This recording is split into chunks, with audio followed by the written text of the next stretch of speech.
está morto, vivo está aqui dentro de mim, mugindo como um leão. Meu Deus não está morto, vivo está aqui dentro de mim, mugindo como um leão. Ele ruge, ele ruge, ele ruge como um leão. A esperança cresce, as trevas fugirão. Minha fé está morta, eu necessito de ressurreição.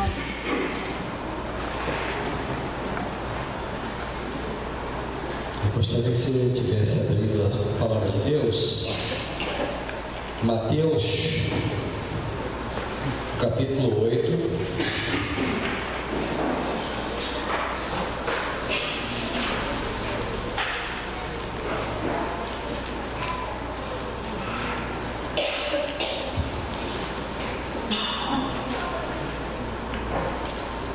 Mateus 8, de 23 a 26. Amém? Diz assim a palavra de Deus. Então, entrando ele no barco, seus discípulos o seguiram, e este sobreveio no mar uma grande tempestade, de sorte que o barco era varrido pelas ondas. Entretanto, Jesus dormia. Mas os discípulos vieram acordá-lo, clamando: Senhor, salva-nos, pereceremos. Acudiu-lhes então Jesus: Por que sois tímidos, homens de pequena fé? E levantando-se, repreendeu os ventos e o mar, e fez-se grande bonança. E maravilharam-se os homens, dizendo: Quem é este que até o vento e o mar lhes obedecem? Senhor Deus e Pai, nós glorificamos o Teu nome. Te pedimos, Pai, que neste momento Tu me uses simplesmente como um canal, Senhor. Eu seja simplesmente, Pai, um vaso usado por Ti, Senhor. Unge os Teus lábios, Senhor Deus, para que eu não fale de mim mesmo, Senhor. Em nome de Jesus, Senhor. Amados, apesar de esse texto falar sobre tempestade, nós vamos, na realidade, estar falando sobre todo tipo de relacionamento que precisam ser cultivados para que possamos crescer. Conta-se uma história de um fazendeiro que possuía terras ao longo do litoral do Rio Grande do Sul. Ele constantemente anunciava estar precisando de empregados. No entanto, na maioria das pessoas estavam um pouco dispostas a trabalhar ali, pois temiam as horrorosas tempestades que costumeiramente varriam aquela região, fazendo sérios estragos nas construções e nas plantações. Procurando por novos empregados, ele recebeu muitas recusas, mas finalmente um homem baixo, magro, de meia idade, um dia se aproximou do fazendeiro. Você é um bom lavrador? Perguntou o fazendeiro. Bem, eu posso dormir na ventania, respondeu o pequeno homem. Embora confuso com a resposta, o fazendeiro, desesperado por ajuda, o empregou. O pequeno homem trabalhou bem ao redor da fazenda, mantendo-se ocupado até o alvorecer e até o anoitecer, e o fazendeiro estava satisfeito com o trabalho do homem. Então, à noite, o vento começou a uivar. O fazendeiro pulou da cama, agarrou o lampião e correu até o alojamento dos empregados, sacudiu o pequeno homem e gritou: Levanta! Uma tempestade está chegando! Amarre as coisas antes que sejam arrastadas.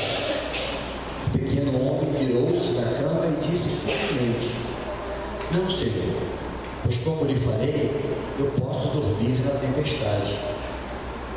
Enfurecido pela resposta, o fazendeiro ficou tentado a despedir imediatamente. Mas ao invés disso, ele se apressou a sair e a preparar as coisas para a tempestade. Do empregado pensou ele: trato com ele depois.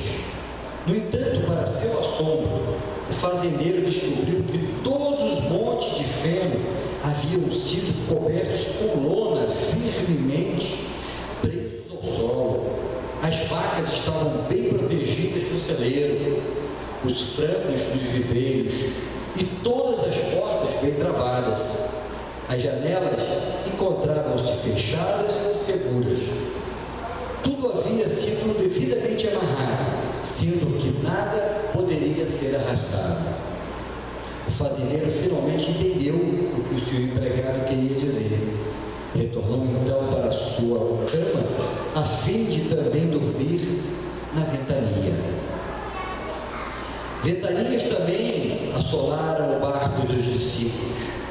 Como nós acabamos de ler no versículo, no texto de Mateus 8, de 23 a 26, nós vimos que aquelas pessoas que estavam ali ficaram assombradas, ficaram aterrorizadas com aquela ventania, assim como aquele fazendeiro.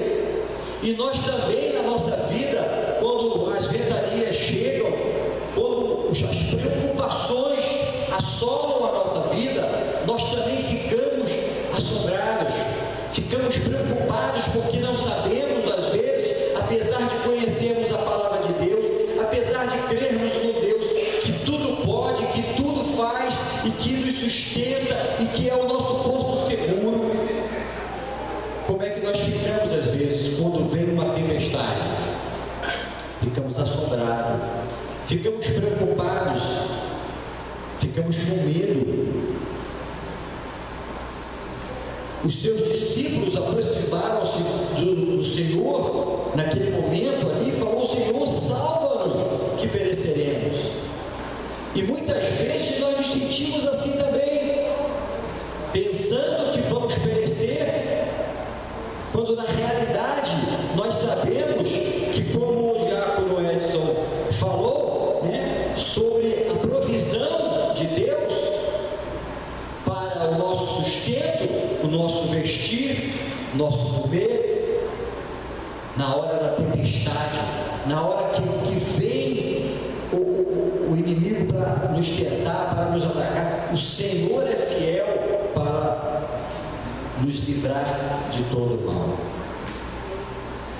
Ventanias assolam não somente os barcos, assolam as nossas vidas, assolam os nossos lares. Às vezes ficamos preocupados e às vezes quando a ventania chega no nosso lar e às vezes faz um reboliço. Às vezes tem pessoas que falam que às vezes saem até da igreja e quando chegam em casa não sabem o que acontece e há um reboliço dentro de casa. Acontecem coisas inexplicáveis. Muito bem, Jesus encontrava-se bem ali com os discípulos que priorizavam a sua atenção na ventania e não na proteção do poder divino. Isso nos mostra e faz a gente ver o seguinte: para onde estão voltados os nossos olhos? É para a ventania, é para os problemas, é para a tempestade, ou é para o Senhor Altíssimo, para aquele que domina mares, ventos, tempestade. E disse-lhes: por que temeis, homens de pouca fé? Então, levantando-se, respondeu, repreendeu os ventos e o mar, e seguiu-se uma grande bonança. Nós sabemos que os problemas podem durar uma noite, as tristezas podem vir assolar o teu lar, mas nós sabemos que a alegria vem pela manhã. E como é conosco?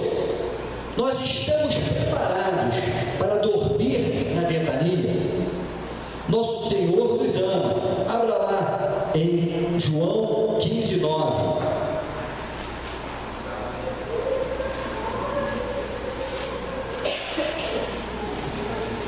Segunda João 15:9.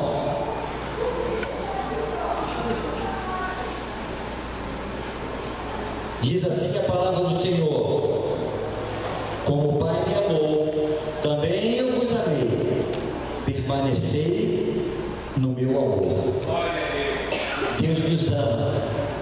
Deus quer que nós possamos seguir a nossa caminhada confiante, sem tirar os nossos olhos de Cristo. Que nós não fiquemos olhando as tempestades, que nós não fiquemos olhando os problemas que assolam o nosso dia a dia, mas simplesmente Deus nos amou. Ele se sacrificou, Ele foi ali crucificado naquela cruz, e ali Ele levou os nossos pecados. Por quê? Por amor. Será que nós, em sã consciência, podemos responder agora nesse momento que nós morreríamos por aquilo que nós mais amamos? Por exemplo, a pessoa que eu mais amo, sério. Jesus! Eita glória! Aleluia! Será que Sidão morreria pela Lucinha?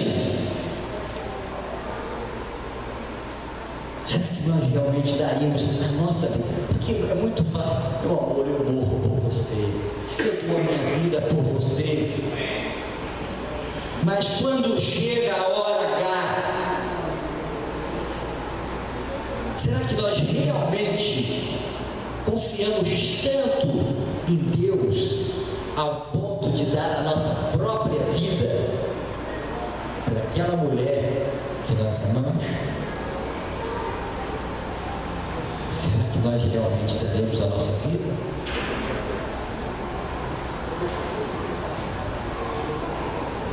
Como o Pai me amou, também eu vos amei a vós, permanecei no meu amor. E Mateus 11:28, Mateus 11:28, diz a palavra de Deus: vinde a mim todos os que estáis cansados e sobrecarregados, e eu vos aliviarei. Então, às vezes, quando nós passamos por essa tempestade, quando nós passamos por esses problemas, aí vem o Senhor para nos acalmar, dizendo: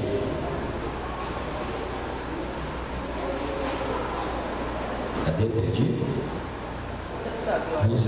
Oh, aleluia! Vinde a mim todos que estáis cansados e sobrecarregados, e eu vos aliviarei.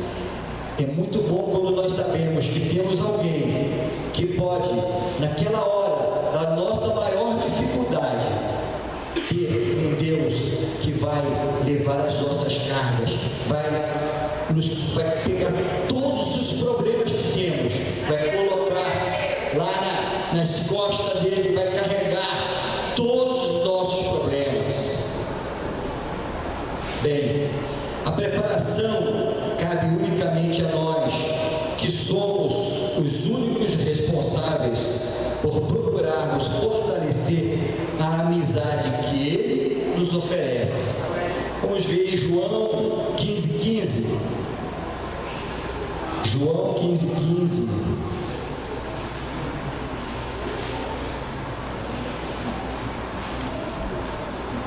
João 15:15 diz assim: já não vos chamo servos, porque o servo não sabe o que faz o seu senhor, mas tenho-vos chamado amigos, porque tudo quanto ouvi de meu Pai vos tenho dado a conhecer. Já não vos chamarei de servos. Oh Jesus, o Senhor é maravilhoso, o Senhor é bondoso, o Senhor cuida de nós cada momento. Às vezes existe aquela passagem que nos mostra o Senhor nos carregando. Às vezes você pensa que o Senhor não está do teu lado, às vezes você fala: Senhor, eu me sinto sozinho, e nessa hora o Senhor simplesmente está te carregando no colo, está carregando os seus problemas, resolvendo todos os seus problemas. A Bíblia nos confirma tudo isso de maneira muito clara.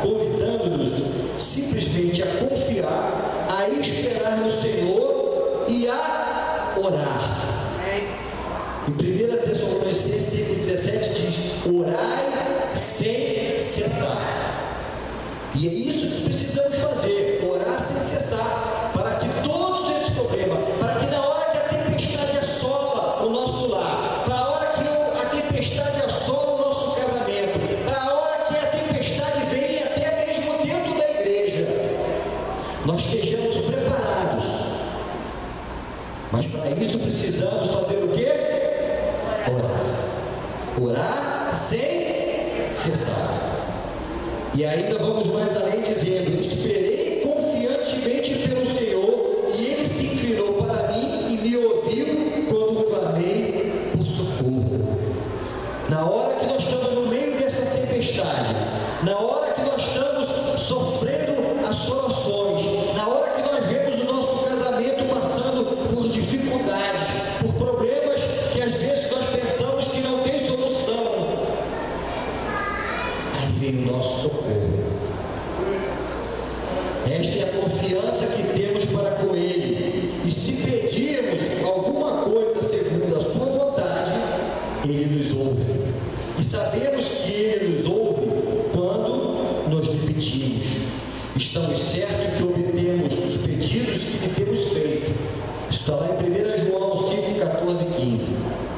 O vento se move com liberdade, sem restrições. Portanto, o planejar é do homem, mas o executar é de Deus.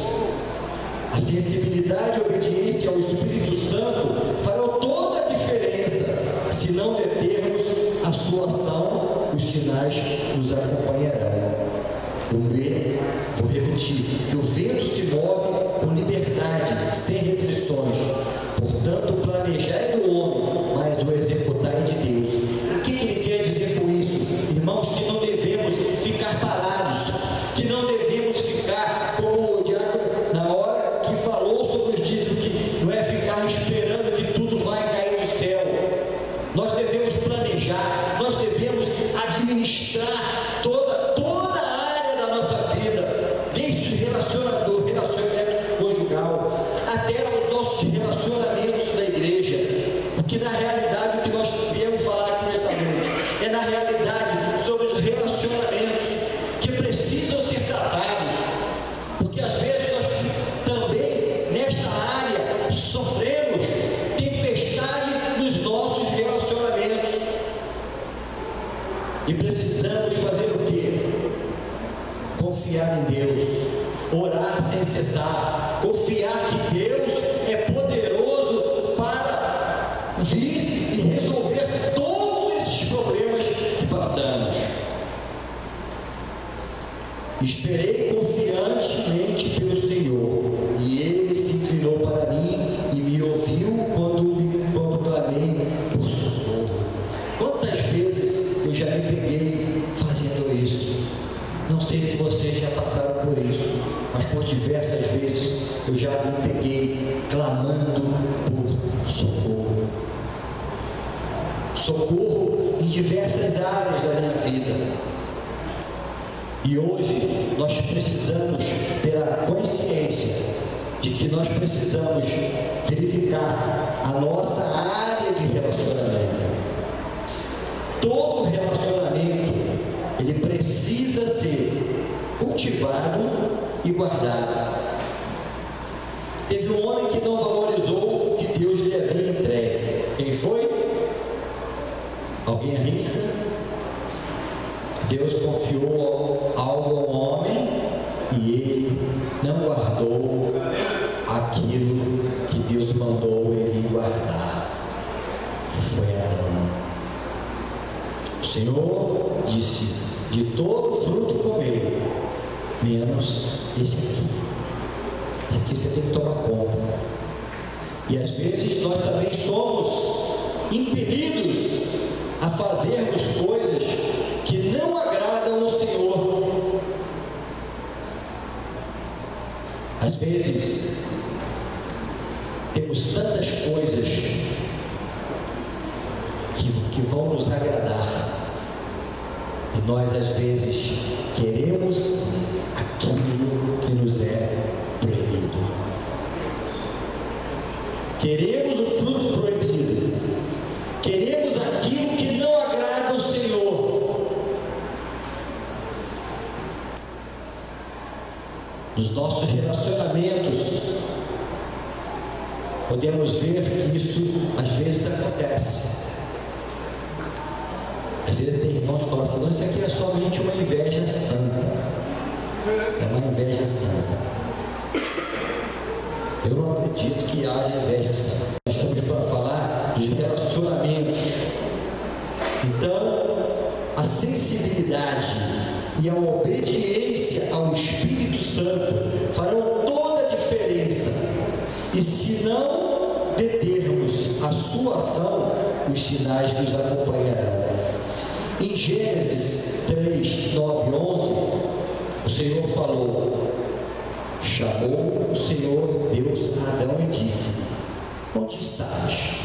E ele disse: ouvi a tua voz soar no jardim e temi, porque estava nu e escondi-me. E Deus disse: quem te mostrou que estavas nu? Comeste tu da árvore que te ordenei que não comeste? Quantas vezes nós recebemos as orientações pastorais, recebemos orientações dos nossos líderes para não fazermos determinadas coisas, mas o que fazemos? Somos tentados a fazer aquilo que nos foi orientado a não fazermos. Por isso, queridos, é que às vezes nós fazemos tecemos determinados elogios a determinadas pessoas por serem, apesar da experiência que têm, serem servos obedientes, serem servos submissos, apesar de toda a experiência que têm, poderiam simplesmente dizer: isso aí eu já sei, eu já sou macaco velho, isso aí eu domino. Mas são servos obedientes. E através dessa obediência, dessa humildade, nós começamos a ver que ali aquilo acontece porque existe uma confiança na liderança daquele liderado. E aí nós começamos a ver que os relacionamentos são tratados ali, na igreja, nos nossos grupos familiares, nas reuniões que fazemos em ministérios, nas aulas da escola dominical e em diversos locais. Sabemos que esses relacionamentos precisam ser tratados. Muito bem. A história desde então continua repetindo-se, pois não valorizamos tudo o que Deus nos tem dado.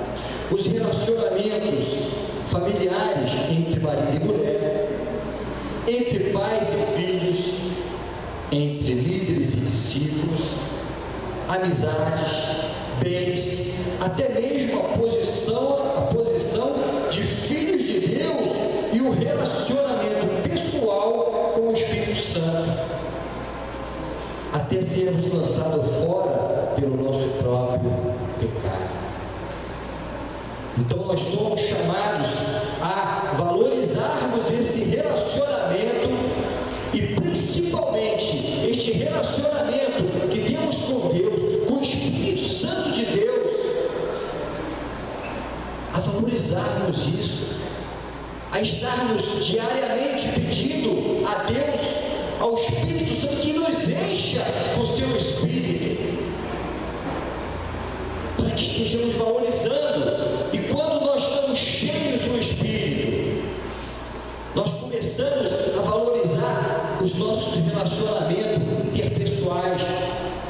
Começamos na nossa casa, com a nossa esposa, os nossos filhos, no nosso trabalho, na igreja. Às vezes vemos acabam se rebelando, não aceitam a instrução dos seus líderes, se rebelam.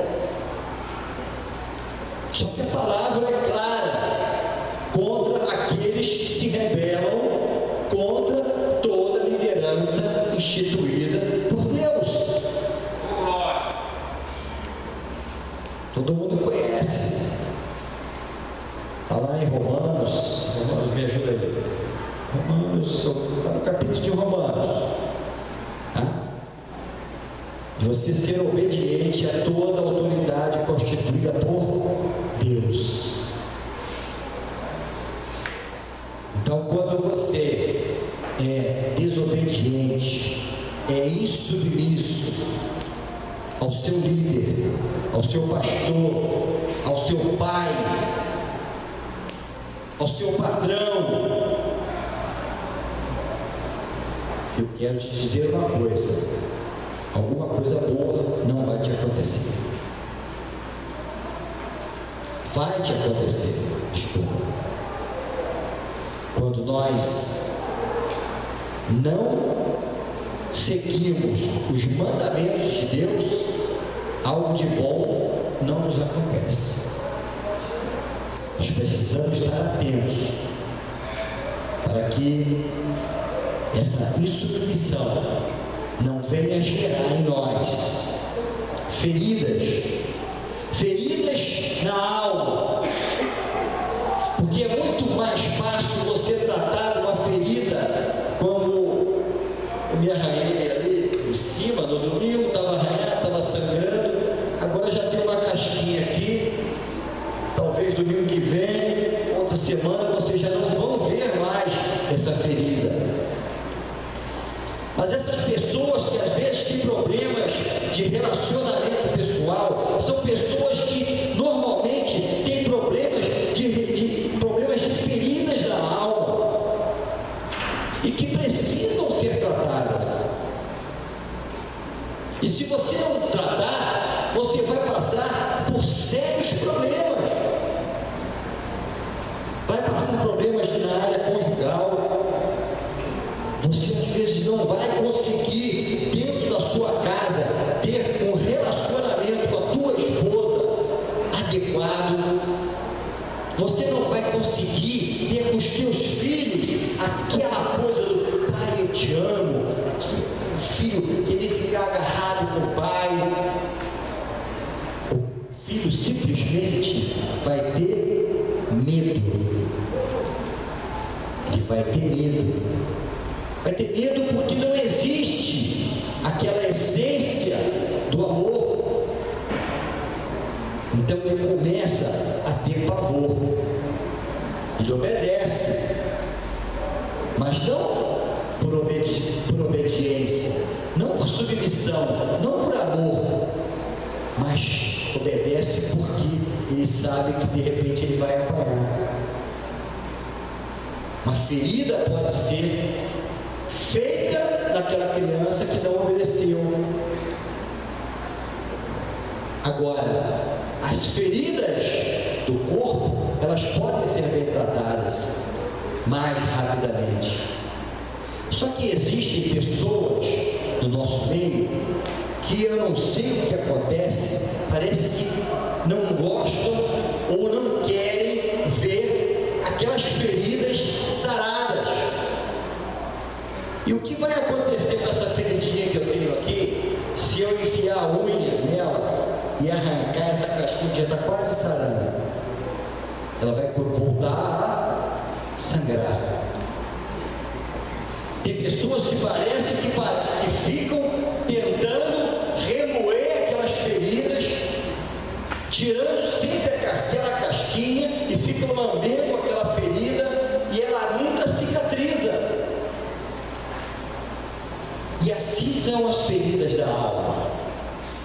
Tem pessoas que ficam cultivando mágoas, ressentimentos.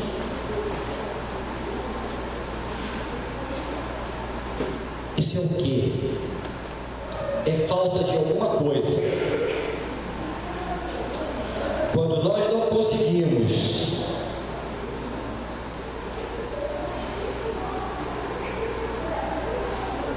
sarar essas feridas da nossa alma, essas feridas dos relacionamentos, nós não conseguimos fazer isso simplesmente por uma coisa: falta de perdão. Porque quando acontece algo no nosso meio, às vezes uma palavra dita num tom diferente, a pessoa já interpreta aquilo de uma forma como se você estivesse agredindo ela, e ela já fala, que começa a nutrir no coração dela algo contra você, e você não teve a mínima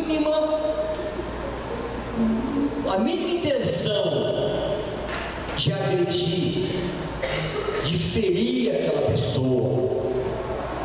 Você simplesmente usou o tom errado. Só foi uma palavra dita, talvez de uma forma um pouco mais grosseira. No Novo Testamento, o termo grego koinonia é muito usado e significa comunhão, participação, companheirismo, contribuição, e também tem o sentido de unidade. Logo que eu cheguei aqui no Projeto Vida Nova, uma das coisas que eu vejo que tem sido pregado no Projeto Vida Nova é unidade. E é isso que nós temos orado incessantemente desde que chegamos aqui. E vemos nossos pastores, nossos líderes sempre orando por isso, por unidade. Unidade em todas as áreas da nossa igreja. A unidade do grupo familiar é algo lindo, maravilhoso. Às vezes a gente fica naquela brincadeira, a gente via algumas brincadeiras de Facebook aí, agora eles estavam em grupos diferentes, agora acabam que estão no mesmo grupo.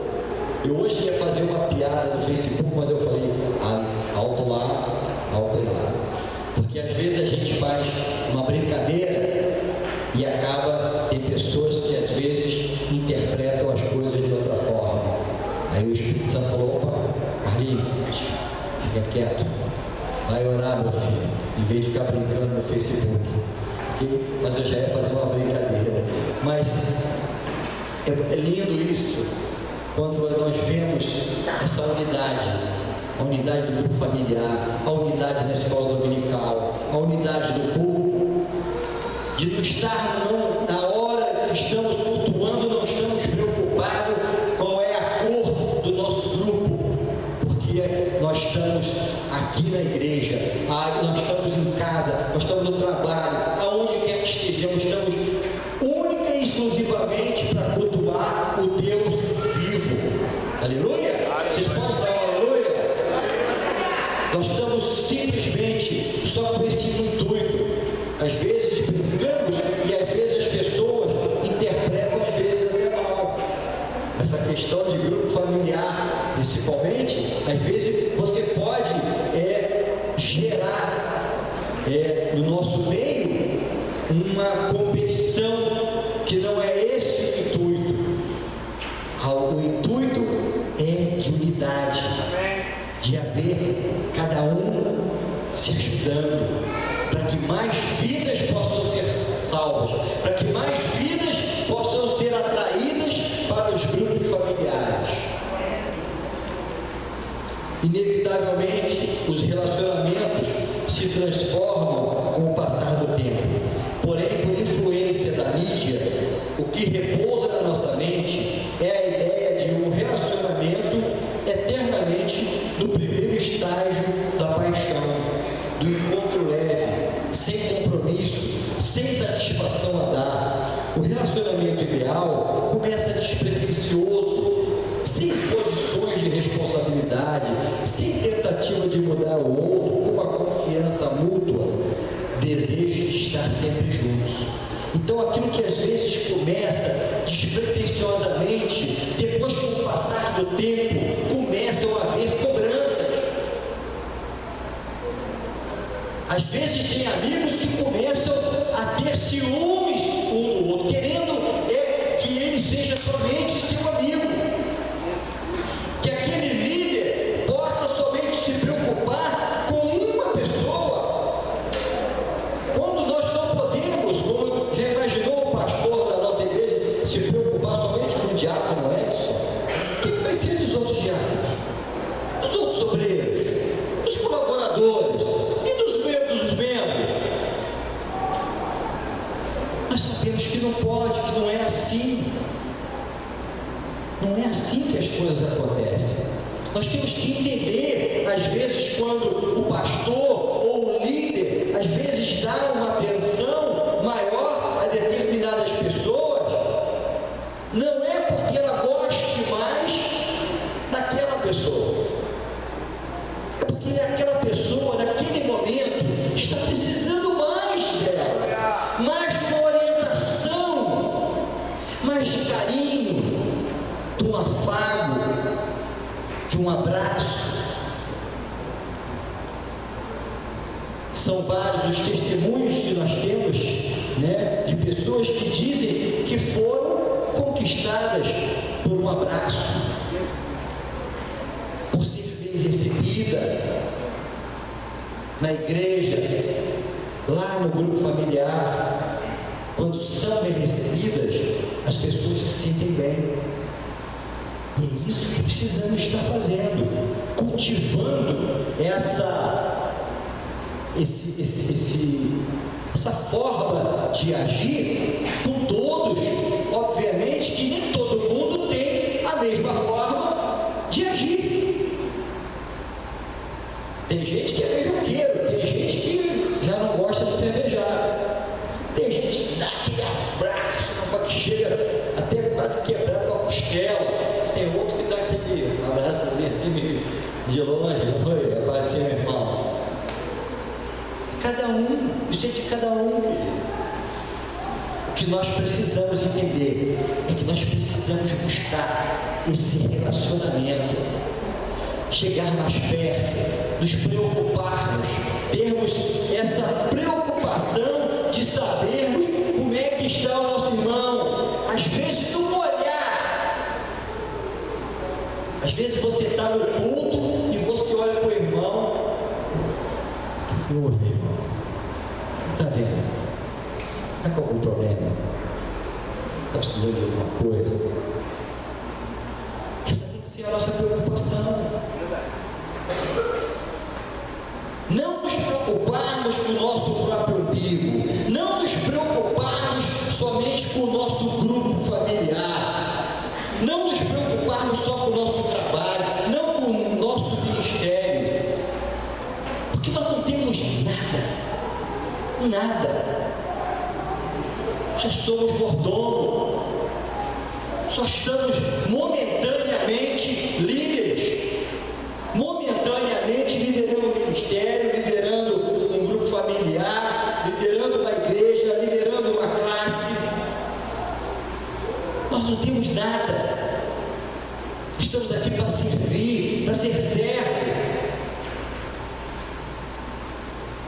Mas existem relacionamentos que começam num abraço na entrada da igreja,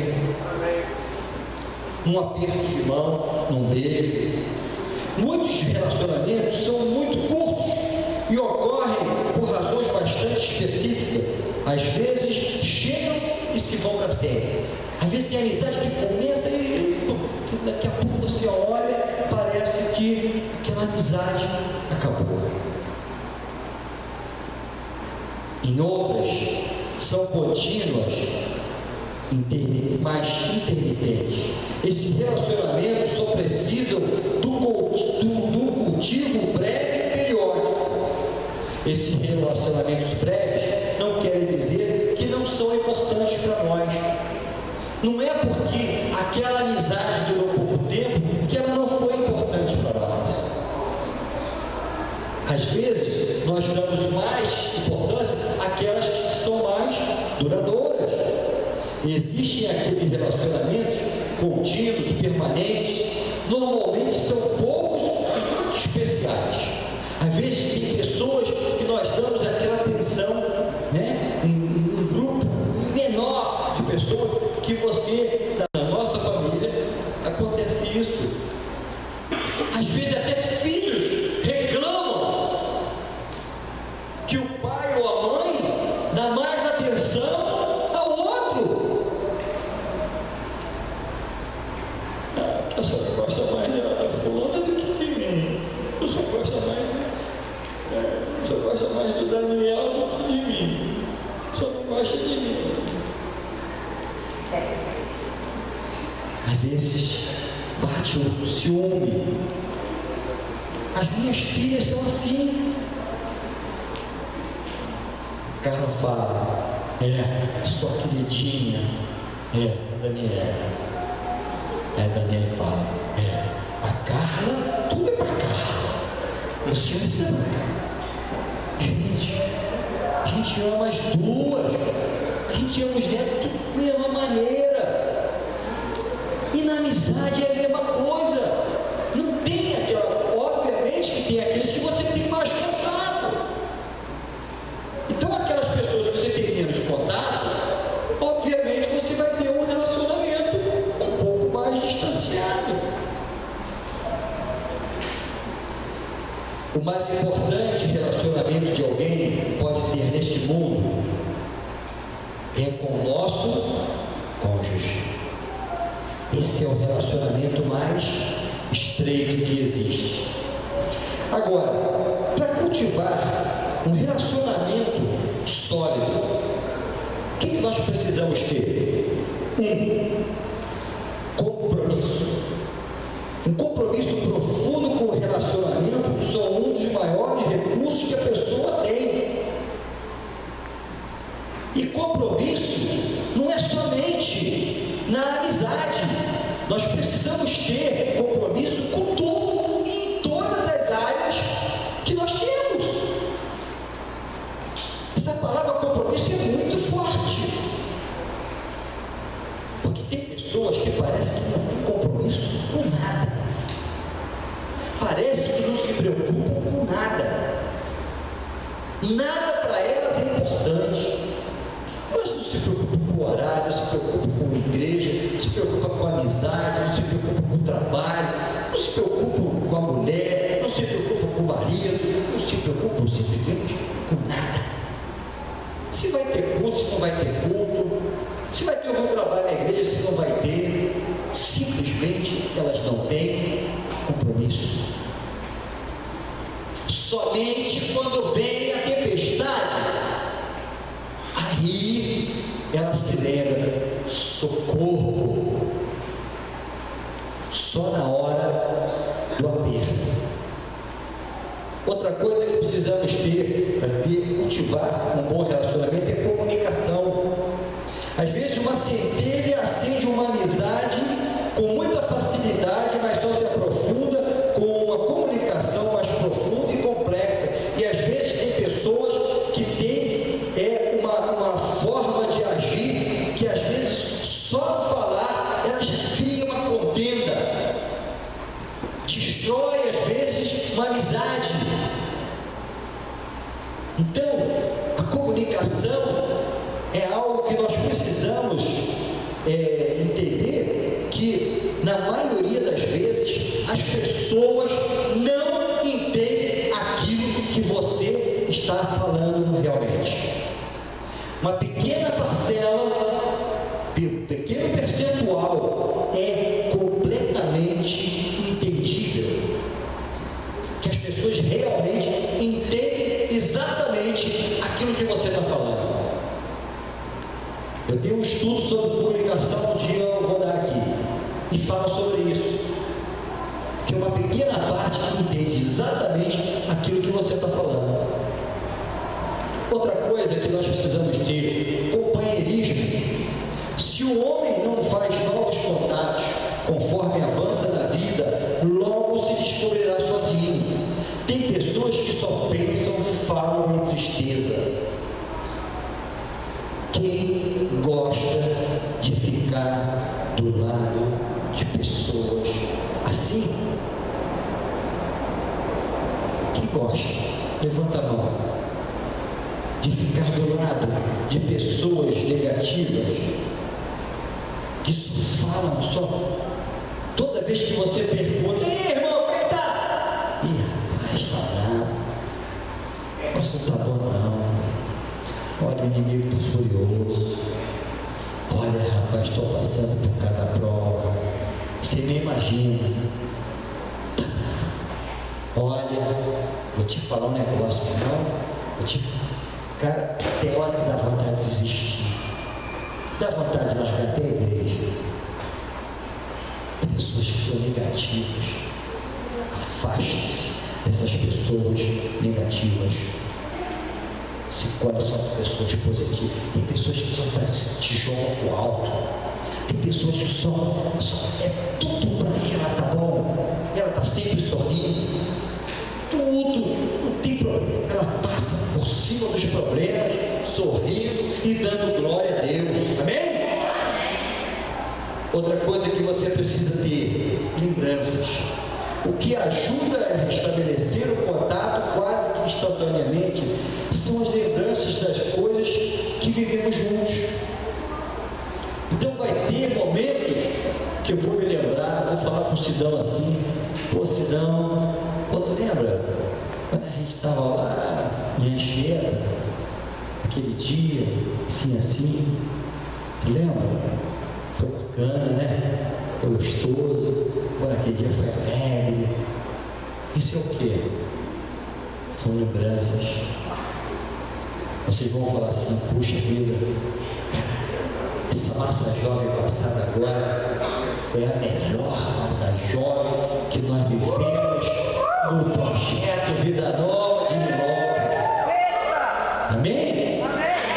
São o quê? São lembranças de companheirismo, da unidade que vocês viveram, que vocês vivenciaram, momentos de alegria, de tristezas também, passaram por dificuldades, mas no final foi aquela alegria que até nós, os mais experientes, podemos compartilhar daqueles momentos de alegria de vocês, dos jovens.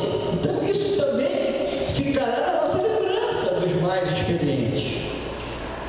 Outra coisa que precisa ver: crescimento. Crescimento acontece quando? Quando acontece crescimento? Vamos ver se alguém adivinha. Quando a decepção. Oi? Quando a decepção tem crescimento.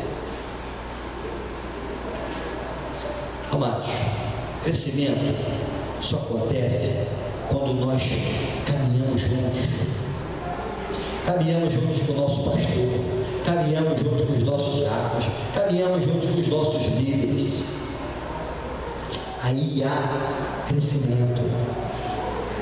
Foi o que eu falei agora.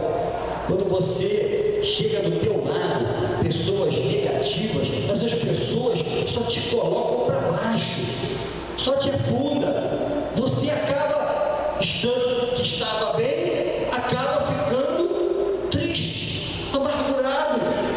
Você, poxa, eu não estava assim, como é que eu estou assim agora? Crescimento acontece quando caminhamos juntos. E você, para você crescer, para você melhorar, para você aprender, você precisa andar com quem tem um pouco mais de experiência do que você. E normalmente essas pessoas são os seus líderes, são os seus pastores. Por isso que nós devemos ter. Hoje mesmo eu estava no almoço dando um testemunho com uma colega de trabalho. E acabou que nós estávamos falando sobre política, que é o tema da moda, e ela falou assim: eu acho, eu falando, né? E aí, você vai votar bem estrategicamente estacionado de costas. Então, todos os alunos, para saírem da escola, olham o meu carro e olha lá a placa do pastor Ezequiel. Todo mundo para sair tem que olhar. Aí ele, seu pastor, eu acho que vou votar nele. Eu acho ele uma pessoa assim extraordinária. E eu falei assim, e realmente, eu nunca tinha tido contato com o pastor Ezequiel como tive com a vida dele aqui. E eu fiquei, olha que pelos meus anos de experiência, já era para estar calejado com essas coisas. E eu fiquei impressionado com a humildade do nosso apóstolo. A meiguice com que ele fala. Porque nós vemos tantos líderes, esses tops, né? E você vê os caras, parece que se aprumam e postam a voz, eles fazem questão de demonstrar todo o poder que tem. E a gente olha para o apóstolo, conversa com o apóstolo, e a gente vê a humildade daquele homem, conversando no gabinete. A meiguice dele é algo que me contagiou, eu fiquei impressionado. E esta minha colega de trabalho hoje falou assim, eu vou votar nele. Isso que você está me falando, ele me transmite isso também para mim, essa humildade do que eu não vejo em outros líderes. Para encerrar, nós precisamos também demonstrar um mimo. O que é mimo? É demonstrar amizade com pequenos gestos de gentileza. Demonstre o quanto você se importa com ela. Não podemos ir adiante do Espírito Santo, pois ele veio para ser o capitão do nosso caminho. Não despreze essa maravilhosa parceria. Reconheça-o como Senhor de todos os seus relacionamentos, conjugal, familiar, com seus líderes, com seus discípulos, com seus amigos. Cultive e guarde o jardim do Senhor, vivendo a plenitude do Espírito Santo. É tempo de milagre, gente. É tempo de milagre nos nossos relacionamentos. Nós precisamos ter essa consciência. As ventanias não deixarão de nos assolar, mas o nosso capitão está à frente. Diga, o nosso capitão está à frente. Está no comando. E se tivermos relacionamentos sólidos, eles nos ajudarão a enfrentar aquelas ventanias que certamente virão. Se você quer estreitar este relacionamento com Jesus, eu te convido a vir aqui agora, nesse momento, no altar. Nós vamos estar orando por você. Nós vamos estar orando para que essa ventania que às vezes assola o nosso relacionamento conjugal, fica de pé, já terminamos, né? Nós vamos convidar você que queira vir aqui à frente. Nós vamos estar orando para que esse relacionamento possa ser transformado, possa ser mudado, que o Espírito Santo possa tomar a frente da sua vida, dos seus relacionamentos. Amém? Deus, nós glorificamos o teu nome, te agradecemos, Deus, por esta noite. Ó Pai, que esta palavra, Senhor Deus, possa entrar no mais íntimo do nosso ser, Pai querido. Que tu, ó Deus, possa ser o nosso capitão, que tu esteja à frente, Senhor Deus, de todas as nossas batalhas, de todas as nossas tempestades. Que tu venha, ó Espírito Santo, nos encher com o teu Santo Espírito, para que esses nossos relacionamentos sejam tratados da melhor forma, que